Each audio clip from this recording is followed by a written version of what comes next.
정육점, 문구점, 카페 과일 가게까지 가게에 종업원이 없는 무인 점포가 빠르게 늘고 있습니다. 아마 주위에서 많이들 보셨을 겁니다. 이러한 무인 가게들이 계속해서 생겨나고 있는 이유는 비싼 인건비를 줄일 수 있다는 점과 함께 코로나를 거치면서 비대면에 사람들이 익숙해진 것이 무인 점포가 많아진 이유일 텐데요.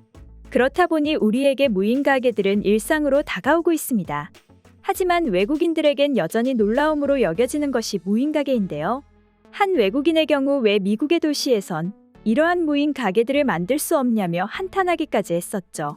물론 한국을 좋아하는 외국인들에겐 한국의 무인 가게들은 그렇게 놀라운 일이 아닐 수 있습니다. 하지만 최근 이러한 외국인들조차 놀라게 한 무인 가게의 모습이 공개되면서 화제가 되고 있었는데요. 외국인들이 무인 가게들을 보면서 가장 걱정하는 것은 결국 도난의 위험이 언제나 도사리고 있다는 점입니다.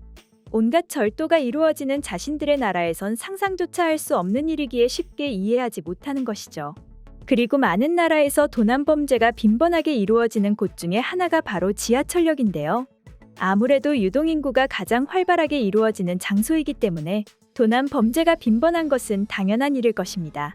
때문에 해외 커뮤니티에 공개된 한 장의 사진은 외국인들을 충격으로 몰아넣기에 충분했습니다. 바로 한국에서도 유동인구가 가장 많기로 유명한 명동의 지하철역 안에 버젓이 무인 가게가 차려져 있었기 때문이죠. 해당 사진을 찍은 외국인은 기차에서 내리자마자 처음 본 풍경이 주인이 감시 없이 가게를 비우는 것에 전혀 걱정 없어 보이는 것이었다며 좋은 의미에서 미친 짓으로 보인다며 감탄하고 있었는데요. 사실 해당 가게의 경우 아예 주인이 없는 것은 아닙니다. 저녁까진 주인이 판매를 하고 그 이후부터는 무인으로 운영하는 가게였는데요. 인건비를 줄이기 위해 가게 주인이 직원을 두지 않고 무인으로 가게를 열어둔 것이죠. 한국에서는 충분히 그럴 수 있는 모습이지만 외국인의 시선에선 놀라움으로 다가온 것입니다. 실제로 한국에선 애초에 무인 가게를 목적으로 만들어진 곳도 있지만 이렇듯 주인들이 낮엔 일을 하고 저녁엔 무인으로 운영하는 곳도 쉽게 찾아볼 수 있죠. 이는 무인 가게가 대중화되기 전부터 종종 있었던 일로 남의 물건에 관심이 없는 한국이기에 가능한 문화였죠. 그런데 이러한 모습을 외국인들의 시선으로 보니 새삼 우리 한국인들의 시민의식이 놀랍게 느껴지는데요. 물론 요새 뉴스를 보면 종종 도난사고 소식이 전해지기도 합니다.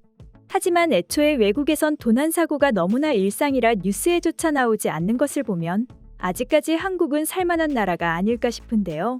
그럼 지금부턴 관련 내용을 보고 외국인들은 어떤 다양한 반응들을 보여주고 있는지 더욱 자세히 알아보도록 하겠습니다. 나는 이곳을 자주 이용합니다. 무엇보다 가게 주인이 굉장히 친절해요. 주인이 있을 때 손수건을 산 적이 있었는데요. 저에게 음료수를 주었던 기억이 납니다. 내가 갔을 때보다 가게가 커진 것 같아 기분이 좋습니다. 시민의식이 뛰어난 것도 이유겠지만 한국에선 공공장소에서 범죄를 추적하는 것이 매우 쉽습니다. CCTV는 어디에나 있고 경찰은 휴대전화 기록을 사용하여 누가 언제 어디에 있었는지 알아낼 수 있습니다. 맞아요. 대부분의 나라에선 이 같은 경범죄가 기록에 남는다고 하더라도 큰 문제가 아니지만 한국에선 인생을 망치게 되죠. 쉽게 잡혀서 전과가 남을 수 있는 상황에서 고작 5,000원짜리 제품을 훔쳐서 범죄자가 되려는 사람은 없을 것입니다. 무엇보다 놀라운 점은 새벽에도 지하철역에 들어가서 물건을 살 수 있다는 점이야. 우리나라에선 새벽에 지하철역에 간다는 것 자체가 목숨을 버리는 행위다. 난 LA에 사는데 아마 여기선 절대 안 될 거야. 오픈 48시간 안에 모든 게 사라지고 말걸? 심지어 문자까지도 가져가는 사람이 있을 것이다. 48시간이라니 왜 이렇게 시간을 길게 잡았어? 내가 봤을 땐 30분에서 1시간이면 모든 물건이 사라질 것이라 확신한다. 여기도 마찬가지야. 난 벨기에에 사는데 여기서도 저런 무인 상점은 통하지 않아. 벨기에에선 슈퍼마켓에 셀프 스캔기가 있는데 말만 셀프지 떠나기 전 모든 물건을 스캔했는지 확인하는 별도의 직원이 있다. 그럴 거면 대체 왜 셀프 스캔기를 만든 거래? 차라리 직원을 여러 명 두는 게 훨씬 이득이겠는데? 한 가지 다행인 것은 우리나라만 무인 가게가 불가능한 것이 아니라는 거야. 다른 댓글들 보니 우리나라랑 똑같구나. 그냥 한국이 대단한 것이라고 생각할래. 완벽한 세상에서라면 저런 시스템이 훌륭하겠지. 근데 길거리에서 굶주리고 자는 사람이 많은 우리나라에선 정말 꿈같은 일이다. 오늘의 준비한 소식은 여기까지며 다음에 더욱 새로운 소식으로 여러분들을 찾아뵙겠습니다. 감사합니다.